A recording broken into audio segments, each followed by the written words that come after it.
Hi పిల్లలు, ఈరోజు మన కథ కుక్క మరియు దాని ప్రతిబింబం. ఒకరోజు ఒక కుక్క ఆకలితో వెళ్తుండగా ఒక పెద్ద ఎముక దొరికింది. ఆ ఎముకను నోటితో పట్టుకుని నదిని దాటడానికి వెళ్ళింది. నది పక్కన నడుస్తుండగా నీటిలో తన ప్రతిబింబాన్ని చూసి అది మరొక కుక్క అనుకుంది. దాని నోటిలో తన దానికంటే పెద్ద ఎముక ఉందని అనుకుంది. కుక్క ఆ పెద్ద ఎముకను కూడా కోరుకుంది. అది నీటిలో ఉన్న కుక్క మీదకు గట్టిగా మొరిగింది. కుక్క మొరగగానే దాని నోటిలో ఉన్న ఎముక నీటిలో పడిపోయింది. దాని ప్రతిబింబం కూడా అదృశ్యమయింది. కుక్క చాలా బాధపడింది, ఎందుకంటే దానికి ఇప్పుడు ఏమీ లేదు.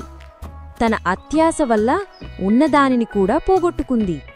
నీతి: దురాశ దుఃఖానికి చేటు.